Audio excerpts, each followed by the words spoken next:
Halo Tribuners, Anda sedang menyaksikan live update Tribun News edisi Selasa 10 Agustus 2021 sore. Kami akan menyajikan informasi terkini dari berbagai daerah yang akan dilaporkan secara langsung oleh reporter kami di lapangan. Bersama saya Dea Mita, inilah live update selengkapnya. Kita menuju ke kabar pertama Tribuners. Pria 41 tahun bernama Moh Abdul Chalim ditangkap Satreskrim Polres Pasuruan terkait dugaan pembuatan surat keterangan laboratorium palsu.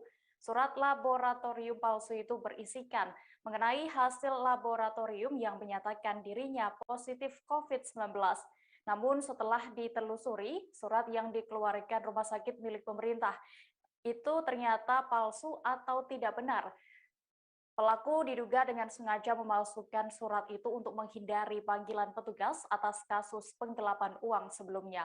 Informasi lengkapnya akan disampaikan oleh rekan jurnalis kami dari Surya, Galih Lintartika, yang kini sudah tersambung bersama kami. Halo Galih. Galih, bisa Anda informasikan, ceritakan bagaimana awal kasus surat keterangan laboratorium palsu ini bisa terungkap? Iya, Dea, terima kasih. Jadi Satreskrim Polres Pasuruan baru saja mengamankan Muhammad Abdul Qalim dalam kasus dugaan pemalsuan surat laboratorium yang menyatakan bahwa dia positif COVID-19. Dia diamankan di rumahnya dalam kasus ini setelah penyidik mengetahui bahwa yang bersangkutan ini membuat surat laboratorium palsu. Jadi sebelumnya si Muhammad Abdul Qalim ini sudah ditetapkan tersangka oleh penyidik dalam kasus berbeda. Jadi dia tersangka dalam kasus penipuan penggelapan yang dilaporkan oleh salah satu rekan bisnisnya tahun 2019. Nah, dalam pengembangan tersangka ini dipanggil penyidik untuk memberikan keterangan. Namun panggilan pertama si Muhammad Abdul Qalim memberikan pernyataan bahwa dia sedang menjalani isolasi karena dia terpapar COVID. Nah, selanjutnya di panggilan kedua dia tetap memberikan surat bahwa dia masih tetap positif COVID. Nah, itu akhirnya dikembangkan oleh penyidik dan akhirnya ketahuan bahwa surat yang kedua yang dikirimkan oleh Muhammad Abdul Qalim ini ternyata palsu. Begitu dia. Ya, lalu berdasarkan pantauan Anda juga informasi yang sudah Anda himpun, bagaimana pengakuan dari Moh Abdul Qalim ini? Ya, Muhammad Abdul Qalim tidak menyangkal tindakan yang dia lakukan. Dia mengakui bahwa dia sengaja membuat surat laboratorium palsu dengan tujuan untuk menghindari panggilan penyidik. Jadi dia memang menghindari panggilan penyidik untuk dimintai keterangan dalam kasus penipuan penggelapan. Nah, akhirnya dia berkelit dengan mencari alasan. Salah satu alasannya yaitu karena ini situasi pandemi, dia membuat surat laboratorium yang menyatakan dia positif COVID, ternyata tidak. Jadi dia sudah sembuh, terus dia memalsukan surat yang dia pernah dapatkan saat positif COVID-19. Ya. Lalu apakah yang bersangkutan ini juga sudah ditetapkan menjadi tersangka atas kasus pemalsuan surat ini? Ya, jadi tersangka ini sudah ditetapkan dalam 2 kasus ya. Maksud saya Muhammad Abdul Qalim ini pertama kasus penipuan penggelapannya dan kedua kasus pemalsuan surat laboratorium yang berisikan tentang positif COVID ini. Jadi dia sekarang sedang dihadapkan dalam 2 kasus kriminal yang berbeda. Iya, baik Tribuners, tadi rekan jurnalis kami Galih juga sudah berhasil mendapatkan keterangan dari Kasat Reskrim Polres Pasuruan AKP Adi Putranto Utomo. Berikut liputan selengkapnya untuk Anda. Menghindari panggilan polisi ataupun menghindari proses hukum. Kasusnya apa ya sebelumnya? Kasusnya 372 apa penipuan penggelapan. Penipuan penggelapan kasus pokoknya. Dengan inisiatif membuat pemalsuan ini apa dia? Ya, inisiatifnya memang karena dia terjerat dalam proses hukum tipu gelap yang sebelumnya, untuk menghindari panggilan ataupun menghindari proses hukum, maka tersangka ini berinisiatif untuk membuat surat keterangan hasil swab PCR yang palsu yang menyatakan tersangka masih positif Cetak sendiri atau gimana itu? Ngeprint sendiri atau gimana itu? Enggak, ya dia pergi ke salah satu warnet, kemudian dia merubah tanggal tersebut, kemudian dicetak di print, dan itu yang diberikan kepada polisian. Jadi ini datanya sendiri cuma diganti tanggal. Iya, gitu? diganti tanggal. Tribuners, sebuah kapal kargo bermuatan semen menabrak karang dan kandas saat hendak keluar dari Manokwari, Papua Barat menuju Timika, Papua. Informasi yang dihimpun Tribun Papua Barat, kapal tersebut kandas sejak Sabtu 7 Agustus lalu. Pihak kepolisian saat ini tengah melakukan penyelidikan mengenai karamnya kapal tersebut. Untuk evakuasi kapal, informasinya masih menunggu kapal dari Fak-Fak yang akan membongkar muatannya. Detail informasi akan disampaikan langsung oleh rekan wartawan kami dari Tribun Papua, Sawan Asyari Raharusun yang kini sudah tergabung bersama kami. Halo Sawan. Halo Dea. Sawan, bisa Anda jelaskan bagaimana kapal kargo ini bisa kandas di perairan Manokwari? Ya, Dea dan juga Tribuners dimanapun Anda berada. Hari ini dapat saya kabarkan dari Kabupaten Manokwari bahwasanya sejak Sabtu kemarin ada sebuah kapal kargo bermuatan semen sebanyak 220 ton yang hendak menuju ke Timika. Dia kandas di perairan Kabupaten Manokwari.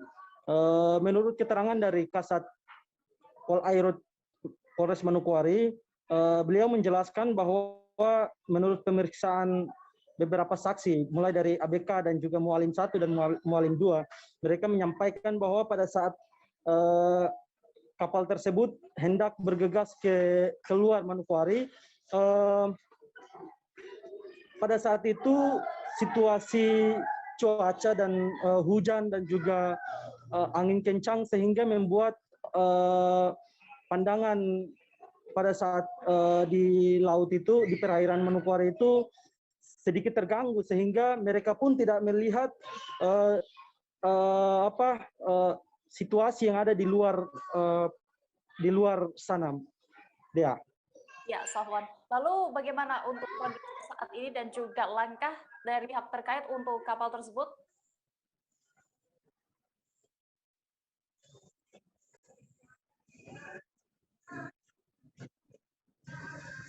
Halo? Sahwan? Iya, halo. Halo, Dea. Sahwan, lalu bagaimana untuk langkah selanjutnya terkait mungkin evakuasi kapal yang karam itu?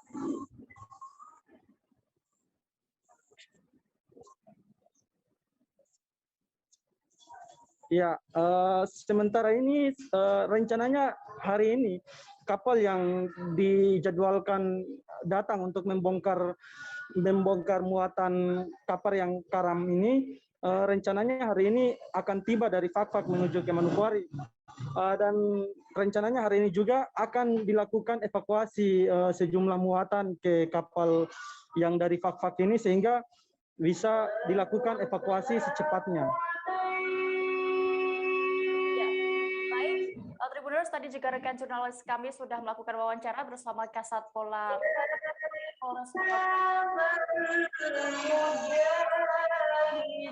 Dari kapal itu nanti tunggu kapal yang satu perusahaan untuk mengalihkan muatannya ke kapal yang datang ini. Nanti dengan harapan kalau muatannya sudah berkurang, itu harapannya kapal bisa naik, bisa terapung sehingga bisa keluar. Rencananya kapan kapal yang muatan kosong ini yang rencana bongkar dulu dia punya muatannya? Kapal hari Minggu itu sudah bertolak dari Fak-Fak. Berarti tiba di sini kapan? Sekitar 3 hari. Berarti hari ini atau nanti untuk lebih lanjutnya kita komunikasi lagi dengan pihak kapal. Oke, siap. Beralih ke informasi berikutnya, Tribuners. Kepala Staf Angkatan Darat, Jenderal TNI Andika Perkasa, menyerahkan bantuan berupa sembako kepada para tenaga kesehatan di Rumah Sakit RW Monginsi di Manado, Sulawesi Utara pada hari ini Selasa 10 Agustus. Pantauan tribunmanado.co.id sebelum menyerahkan bantuan sembako, KSAD menyempatkan diri untuk menyapa seluruh jajaran yang ada di Rumah Sakit Mongin Sidi. KSAD Andika Perkasa pun menyampaikan apresiasi dan ungkapan terima kasih atas tugas dan tanggung jawab yang telah dilaksanakan para tenaga kesehatan. Detail informasinya akan disampaikan oleh rekan wartawan kami dari Tribun Manado, Andreas Ruwau yang kini sudah bergabung bersama kami. Halo Andreas. Andreas, Halo Dea.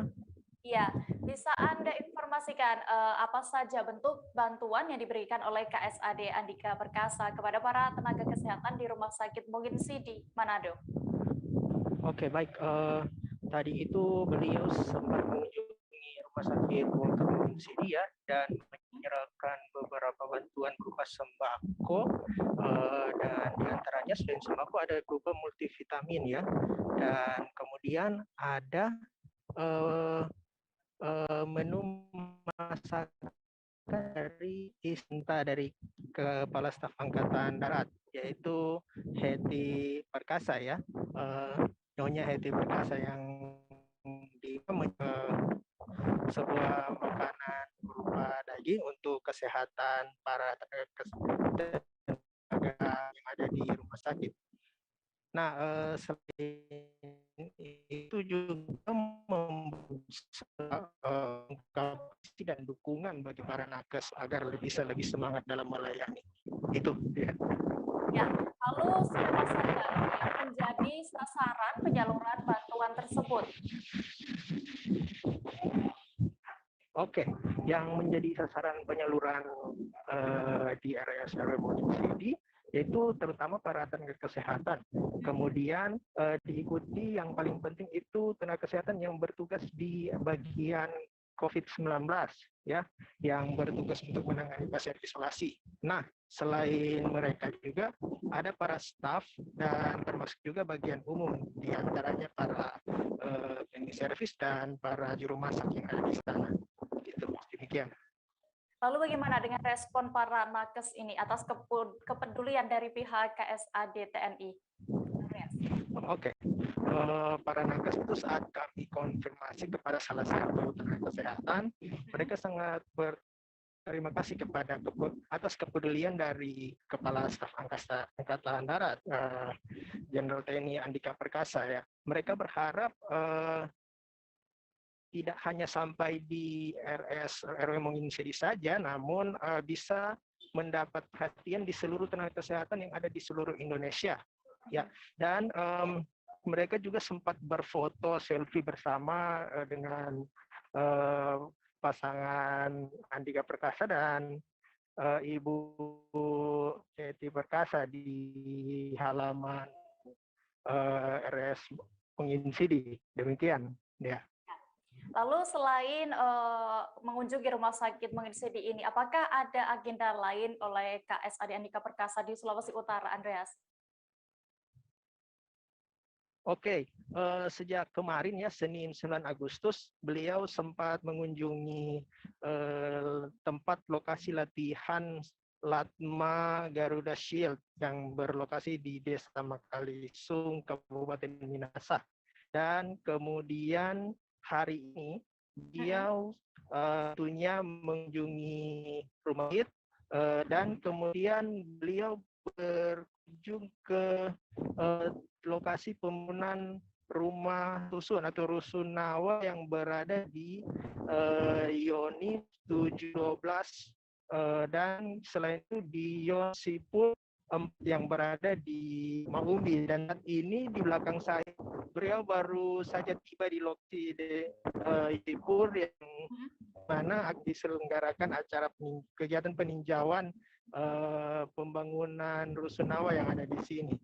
Dan setelah ini besok itu beliau akan langsung ke Marawang yang berada di Kalimantan Timur, di mana akan juga meninjau latihan bersama Garuda Shield yang ada di sana. Ya, demikian. Ya, baik, terima kasih rekan Andreas Ruwau yang telah melaporkan dari Sulawesi Utara. Selamat kembali bertugas. Kita beralih ke Pali, Tribuners. Perusahaan Umum Daerah Air Minum Tirta Pali Anugrah milik pemerintah Kabupaten Penukal Abab Lematang Ilir atau Pali Provinsi Sumatera Selatan saat ini dikabarkan tengah berada di ambang kebangkrutan. Selain itu, pihak PT Air Minum Daerah ini juga memiliki income dari banyaknya pelanggan, tidak memiliki income maksud kami dari banyaknya pelanggan yang menunggak bayar akibat kerap tidak dialiri air bersih. Perusahaan plat merah ini juga masih tersandung piutang dengan PDAM Lematang Enim senilai miliaran rupiah yang harus dilunasi.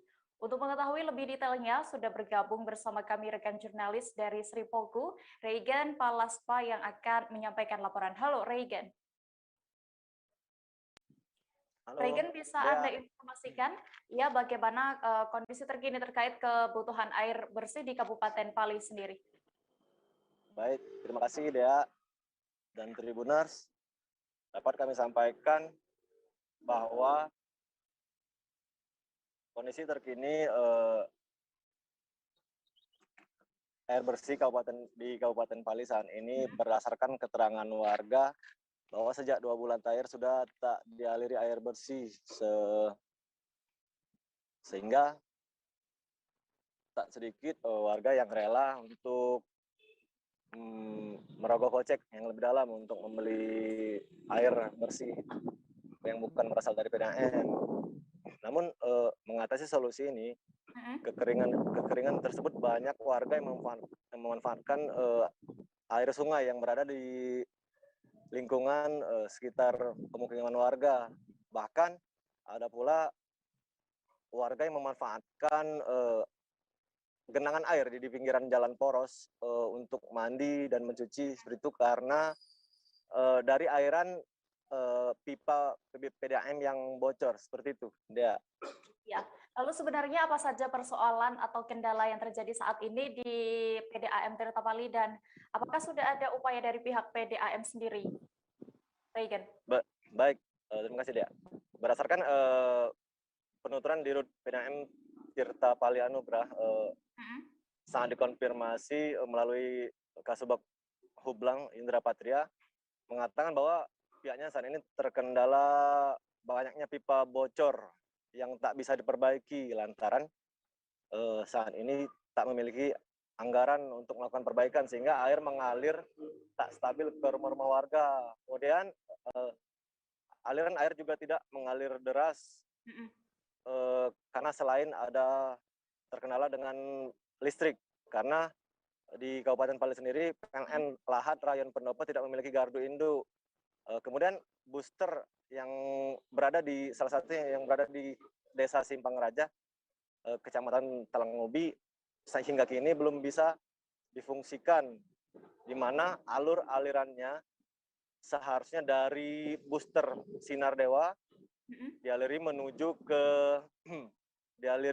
menuju ke booster yang berada di Desa Simpang Tais, lalu dialir lagi ke booster yang ada di Bukit Golf untuk keluarga. Namun nyatanya di lapangan booster yang dari Desa Sinarewa langsung dialiri ke rumah warga yang di booster lapangan golf sehingga butuh waktu yang sedikit lama untuk nyampe ke rumah warga.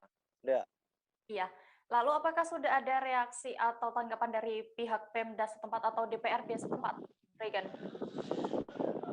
Baik, DPRD Pali melalui Komisi 2 Kabupaten Pali, Mulyadi mengatakan sangat dikonfirmasi pihaknya mendesak pemerintah untuk duduk bersama mencarikan solusi karena hal tersebut menyangkut halayak banyak.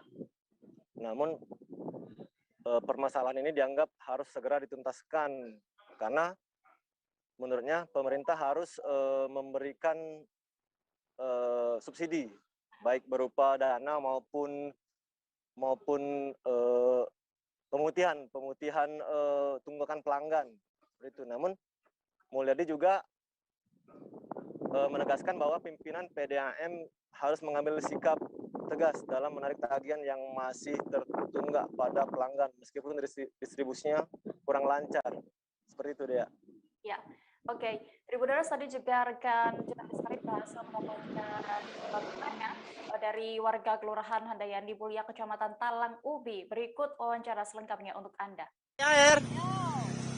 Rumahnya di mana, Bu? Rumahnya di mana? PDAM dah hidup, Bu? Dah hidup, udah sudah berapa lama PDAM dah hidup? Jadi mandinya di sini, Be? Udah lama mandinya di sini, Bu?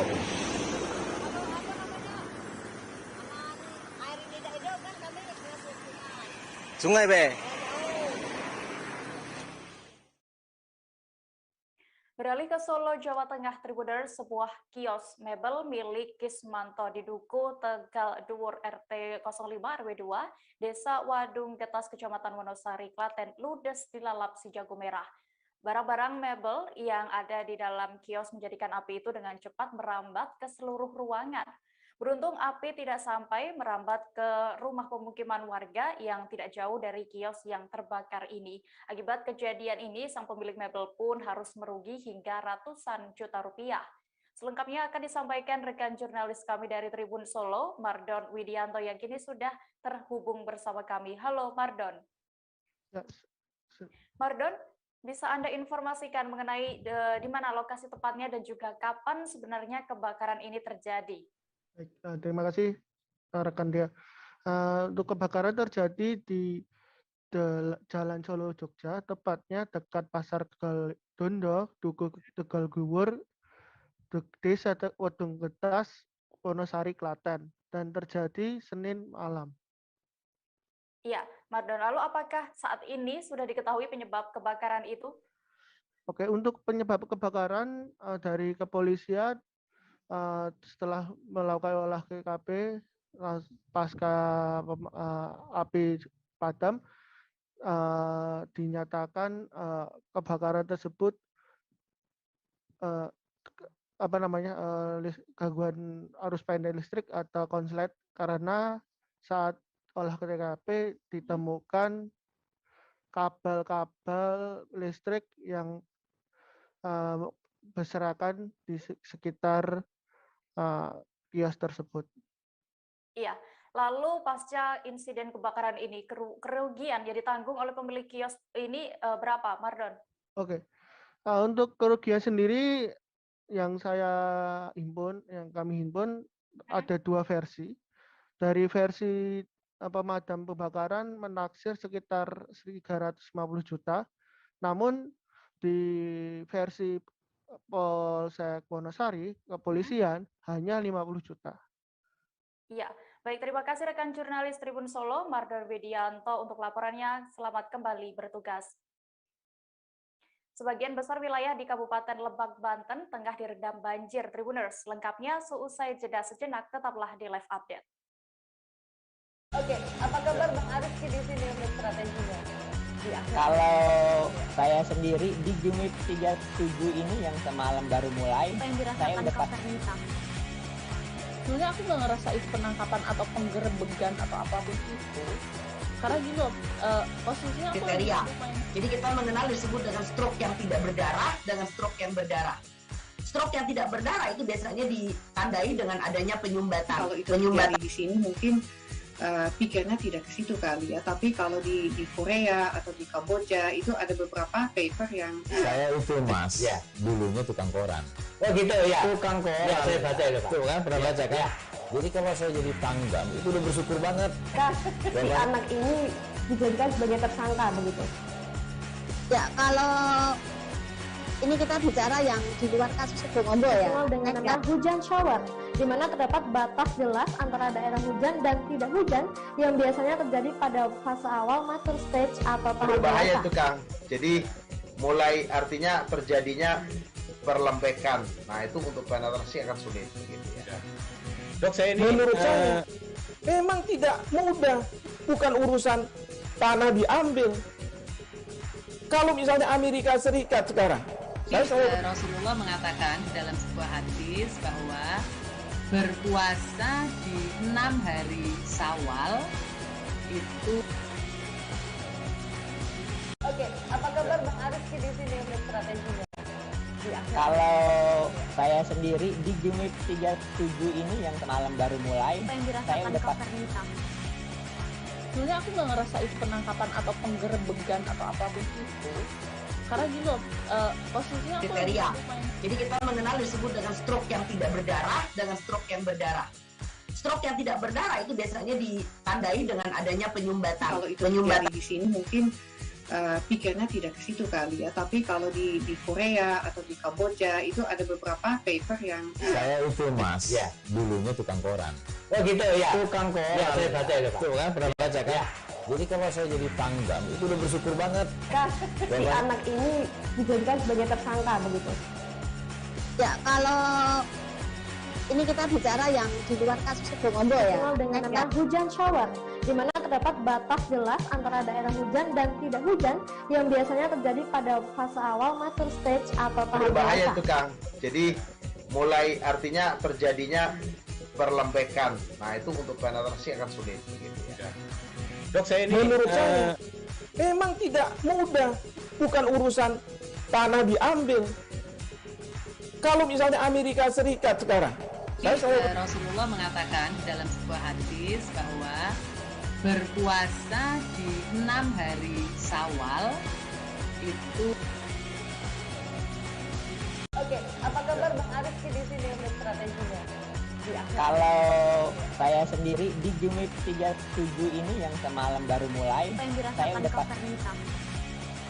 Sebenarnya aku nggak ngerasa itu penangkapan atau penggerebegan atau apapun itu. Karena gini loh, posisinya aku kriteria. Jadi kita mengenal disebut dengan stroke yang tidak berdarah dengan stroke yang berdarah.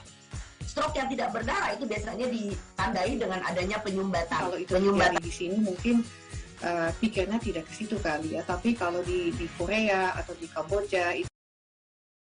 Terima kasih Anda masih bersama kami di Live Update. Kita menuju ke kabar dari Provinsi Banten. Hujan deras mengguyur Kabupaten Lebak sejak Senin 9 Agustus sore kemarin hingga Selasa 10 Agustus dini hari.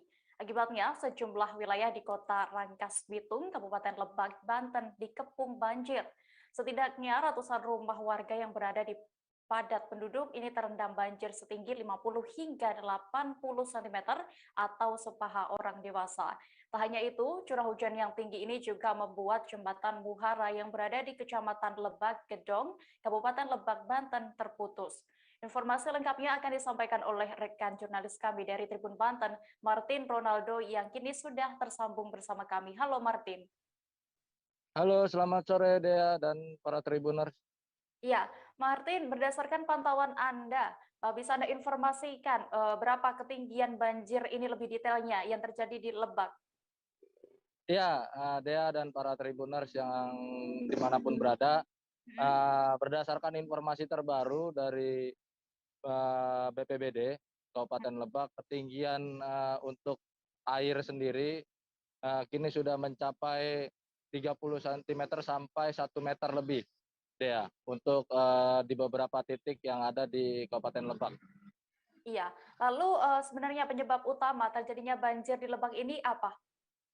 Iya, Dea, berdasarkan keterangan dari Kepala BPBD Kabupaten Lebak, yakni Feby Rizky Pratama, menurutnya akibat dari banjir tersebut tidak lain dari perubahan iklim dari yang ada di alam, dan juga memang tidak berjalannya drainase ataupun penampungan air di setiap titik-titik yang ada di Kabupaten Lebak, sehingga ketika air hujan turun seperti kemarin yang terjadi di Kabupaten Lebak selama 1 hari kurang lebih, ini membuat beberapa titik perumahan dan juga setidaknya terdapat 6 kecamatan yang berada di Kabupaten Lebak terendam banjir. Ya.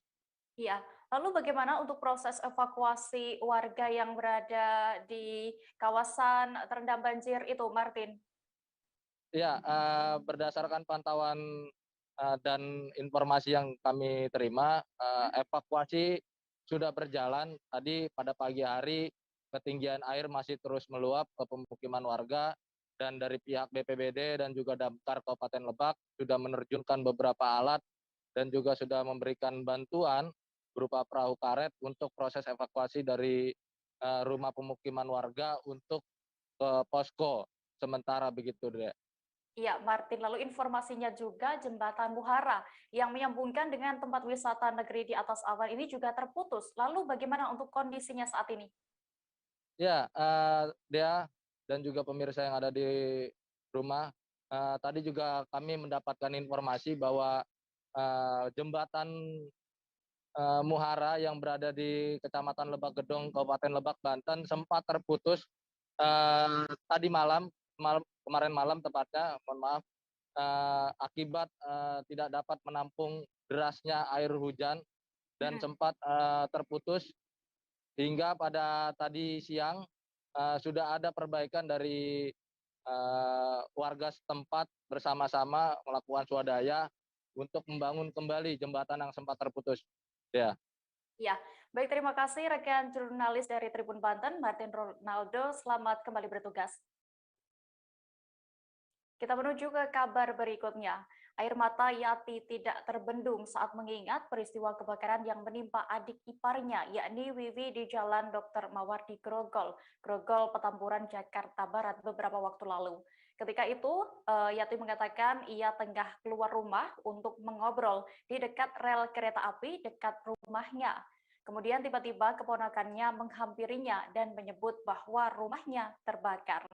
Dalam kejadian itu, puluhan rumah hangus terbakar dan satu warga, yakni adik Yati, mengalami luka bakar sekira 50% pada tubuhnya.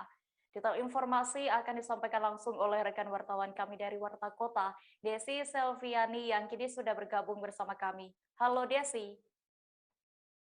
Desi, bisa Anda ceritakan lebih lengkapnya kapan dan bagaimana kronologi kebakaran ini sebenarnya? Ya, jadi kebakaran itu terjadi pada Senin malam, tepatnya pukul 19.12 WIB. Kebakaran dipicu dari kompor gas di sebuah rumah warga di Jalan Muardi, Grogol, Petamburan, Jakarta Barat yang meledak. Kemudian tidak lama karena angin kencang, api menyambar ke rumah warga lain. Begitu, Deo. Iya, informasinya juga ini banyak rumah yang ikut terbakar. Lalu berapa jumlah pastinya? Apakah ada informasi, Desi? Ya, ada sedikitnya ada 14 rumah semi permanen yang terbakar. Itu dengan demikian ada sekitar 180 jiwa yang mengungsi karena kebakaran tersebut, Dea. Iya. Lalu berdasarkan pantauan Anda, Desi, bagaimana dengan kondisi terkini di lokasi kebakaran itu? Ya, tadi pukul 10 kondisi kebakaran itu menghanguskan rumah semi permanen, rumah rata dengan tanah. Kemudian juga beberapa warga masih mencari puing-puing yang masih bisa diselamatkan. Tapi sebagian warga meminta pemerintah bantuan untuk bahan material untuk kembali membangun rumah. Iya, baik. Tribuners, tadi rekan jurnalis kami juga melakukan wawancara bersama Yati, yakni kerabat dari liputan selengkapnya untuk Anda. Dulu ya, Bu ya? Oh, bekas ada ipar. Oh, pernah kakak ipar. Pak, Bu, sekarang kondisi Bu Wi kayak gimana sih, Bu? Saya belum tahu, masih di dalam ICU, jadi saya belum bisa lihat. Oh, sekarang di ICU? Saya nggak bisa kemarin saya nggak bisa ngapa-ngapain. Kemarin gimana sih, Bu, kronologinya Bu Wi lagi masak apa? Oh, lagi masak nasi, tapi di kompor gas. Terus tiba-tiba ada bocor atau gimana? Bocor? Langsung ngebulak. Terus langsung nyamber ke rumah lain, Bu? Masa refleksi nyamber dia. Sekarang pengobatan biaya di rumah sakit gimana, Bu? Ada anaknya yang ngurus. Berarti kalau saya malah udah meninggal, jadi udah lama udah meninggal. Oh. Ikutin sama dia di sini. Ibu tinggalnya di mana? Di sini juga atau gimana? Oh, di belakang samping dia. Oh, Ibu di atas. Satu rumah.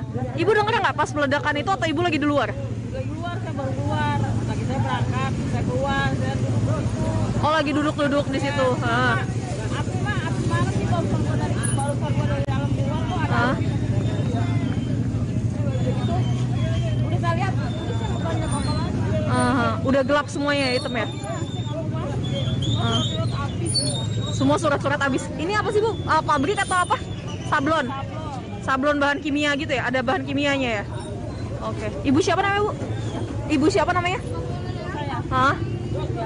Bu Yati, usia berapa Bu? Usianya 55. Kota Pontianak telah menerapkan PPKM darurat sejak 12 Juli yang berakhir pada 20 Juli 2021 lalu. Seperti diketahui sebelumnya, dua kota di Kalimantan Barat memang sempat masuk ke dalam PPKM level 4, yakni Kota Singkawang dan Kota Pontianak. Kepala Dinas Kesehatan Provinsi Kalimantan Barat, Horizon, menyampaikan kabar gembira bahwa tidak ada lagi daerah di Kalimantan Barat yang berada pada zona PPKM level 4. Kini semua daerah di Kalimantan Barat masuk pada PPKM level 3. Kabar selengkapnya akan disampaikan rekan wartawan kami dari Tribun Pontianak, Anggita Putri, yang kini sudah terhubung bersama kami. Halo Anggita. Halo rekan Dea. Ya, Anggita, daerah di Kalimantan Barat ini kabarnya telah keluar dari PPKM level 4 dan seluruh daerahnya berada di PPKM level 3. Lalu bagaimana terkait update penerapan PPKM selanjutnya di sana?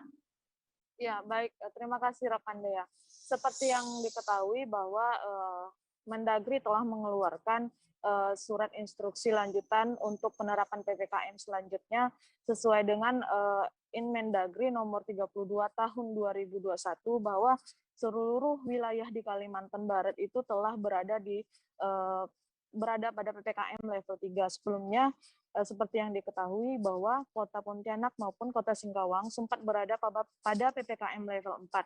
Nah, kedua kota ini sebelumnya Kota Singkawang telah terlebih dahulu terjadi penurunan kepada PPKM level 4. Untuk hari ini telah update selanjutnya bahwa Kota Pontianak menyusul kabupaten lainnya berada tingkat hunian tempat tidur perawatan COVID di rumah sakit di Kalimantan Barat itu telah turun mencapai 43,58%, ya.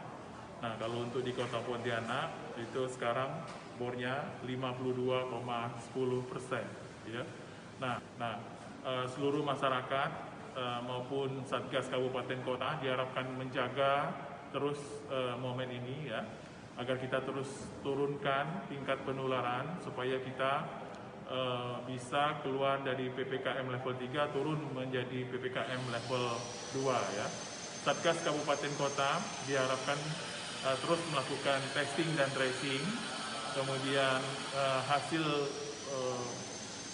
masyarakat yang positif segera dilakukan isolasi, kemudian mereka harus diberikan obat-obatan, ya. Diberikan obat-obatan sedini mungkin supaya mereka tidak jatuh ke situasi yang lebih berat sehingga membutuhkan perawatan di rumah sakit. Beralih ke kabar berikutnya, kasus COVID-19 di Kota Palu melonjak drastis, di mana sebanyak 6.000 lebih orang terkonfirmasi positif COVID-19. Karena itu, Satgas Gabungan pun kembali menggelar operasi justisi di Jalan Mawar, Kelurahan Lolu Utara, Kecamatan Palu Timur, Kota Palu, Sulawesi Tengah. Satgas akan memberi sejumlah sanksi bagi pengguna jalan yang melanggar peraturan.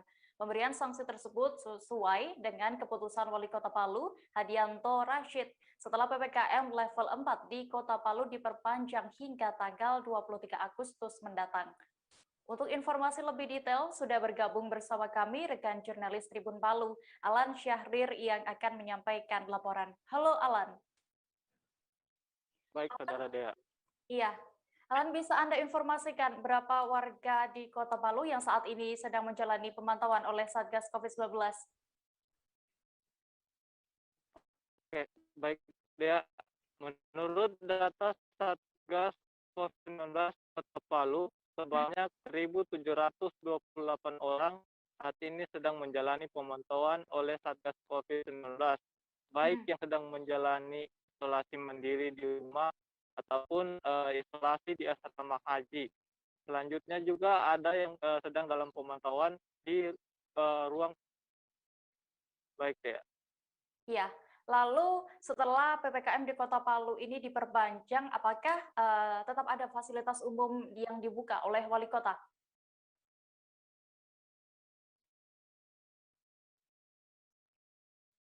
Halo, Alan? Baik, terdapat beberapa kebijakan yang diambil oleh Kota Palu.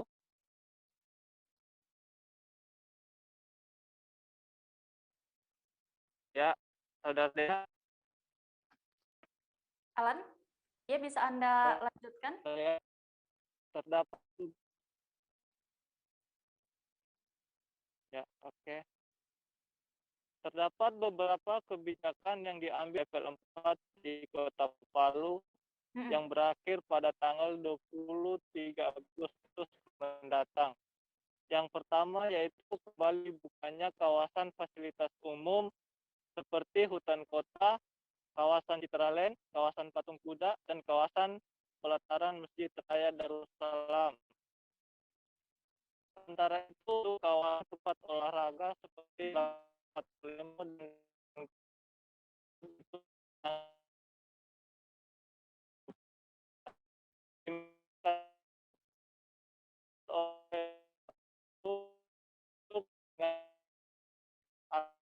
untuk meningkatkan sedikit ekonomi bagi warga yang terdampak. Misalkan kebijakan yang diambil sebelum perpanjangan PPKM level.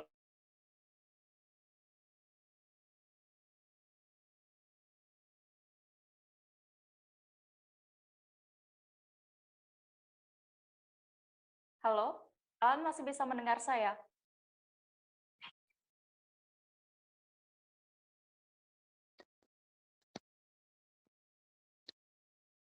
Halo?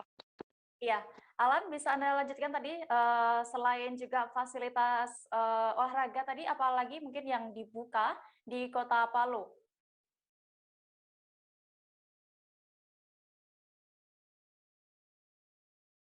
Baik, terima kasih Dea. Untuk fasilitas yang dibuka kembali itu yaitu kawasan pertokoan yang dibuka kembali, namun dengan dan ketentuan yang telah ditetapkan seperti hanya dibatasi 30 orang saja dari jumlah kapasitas yang diperbolehkan masuk ke dalam ruangan dengan protokol kesehatan seperti memakai masker, sebelum masuk juga harus mencuci tangan dan menjaga jarak. Selanjutnya untuk kawasan olahraga itu hingga tanggal 23 masih dilarang oleh Wali Kota Palu disebabkan mengantisipasi adanya kegiatan-kegiatan yang berkerumunan. Sekian Dea. Ya, baik, terima kasih rekan jurnalis Alan Syahrir untuk laporannya dari Kota Palu. Selamat kembali bertugas. Kita beralih ke kabar berikutnya. Uji coba pembukaan mal akan dilakukan saat pemberlakuan PPKM level 4 dengan memperhatikan implementasi protokol kesehatan yang ketat. Pembukaan mal ini akan dilakukan di 4 kota, yakni Jakarta, Bandung, Surabaya, dan Semarang. Menteri Koordinator Bidang Kemaritiman dan Investasi, Luhut Binsar Panjaitan dalam konferensi pers pada Senin 9 Agustus kemarin menyebutkan nantinya mal dapat menampung pengunjung maksimal 25% dengan protokol kesehatan yang ketat. Selengkapnya akan disampaikan rekan jurnalis kami dari Tribun Jabar, Putri Puspita yang kini sudah terhubung bersama kami. Halo Putri. Ya, halo Dea. Putri, bisa Anda informasikan bagaimana persiapan mal di Kota Bandung sendiri untuk uji coba kembali dibuka? Ya, untuk uji coba mal kali ini, Asosiasi Pusat Perbelanjaan Indonesia Jawa Barat, mereka sudah meminta untuk melakukan scan barcode kepada pihak mal. Jadi mereka sudah mempersiapkan mulai hari ini scan barcode dari Peduli Lindungi untuk mempermudah para pengunjung mal supaya nanti ketika masuk mal itu lebih tertib dan sudah tervaksinasi untuk yang masuk ke dalam mal. Iya. Lalu ini tadi juga disebutkan bahwa salah satu syarat bisa masuk ke dalam mal ini adalah vaksinasi. Lalu bagaimana dengan vaksinasi karyawan mal sendiri? Apakah sudah seluruhnya? Untuk beberapa mal yang memang ramai di Kota Bandung seperti Cihampelas Walk, mereka kemarin mengatakan kalau karyawannya sudah tervaksinasi 100%, sedangkan untuk Bandung Indah Plaza dan Istana Plaza mereka juga karyawannya sudah melakukan vaksinasi kurang lebih 90% dan sebagiannya lagi 10% belum mendapatkan vaksin karena ada alasan tertentu kesehatan. Iya. Lalu apakah ada tanggapan dari Asosiasi Pengelola Pusat Belanja Indonesia Jawa Barat terkait kembalinya dibuka mal di Bandung ini? Anggita? Ya, mereka dari APBBI sangat support ya dengan kabar ini karena kan sudah ada 16.500 karyawan yang sudah di PHK dan dirumahkan di keadaan PPKM ini. Jadi mereka berharap setelah dibukanya kembali mal secara bertahap bisa membantu para karyawan untuk bisa bekerja kembali meskipun masih perlu waktu cuma 25% karyawan yang bisa bekerja. Ya, baik Tribuners, tadi rekan kami Anggita juga sudah melakukan wawancara bersama Marketing Communication Manager Bandung Indah Plaza and Istana Plaza. Aditya Fahmi berikut liputan selengkapnya untuk Anda. Untuk persiapan untuk penyiapan QR Code sendiri sebenarnya kami sudah diinformasikan dari minggu lalu ya. Tapi untuk kebijakannya ditetapkan dan diterapkan sebenarnya baru tadi malam dari pemerintah dan juga dari Menko Maritim ya, Bapak Luhut. Dan itu kita juga di situ ketika diumumkan dan harus dilaksanakan, kami di sini siap dan kami pun telah berkoordinasi dengan Kemenkes satu hari kemarin untuk penyiapan QR Code tersebut. Oke. Tribuners, kami akan kembali dengan informasi terbaru lainnya seusai jeda berikut. Tetaplah di Live Update. Oke, apa kabar Bang Ariski di sini untuk strateginya? Kalau saya sendiri di Jumit 37 ini yang semalam baru mulai, saya udah sebenarnya aku nggak ngerasain penangkapan atau penggerebegan atau apapun itu. Karena gini loh, posisinya aku kriteria. Jadi kita mengenal disebut dengan stroke yang tidak berdarah dengan stroke yang berdarah. Stroke yang tidak berdarah itu biasanya ditandai dengan adanya penyumbatan. Kalau itu terjadi di sini mungkin pikirnya tidak ke situ kali ya, tapi kalau di Korea atau di Kamboja itu ada beberapa paper yang saya itu mas ya dulunya tukang koran. Oh gitu ya, Tukang koran ya, saya baca itu Pak. tuh kan pernah baca kan ya. Jadi kalau saya jadi pangdam itu udah bersyukur banget si anak ini dijadikan sebagai tersangka begitu.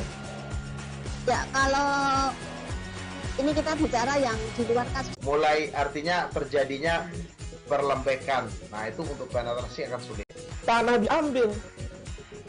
Kalau misalnya Amerika Serikat sekarang, Rasulullah mengatakan dalam sebuah hadis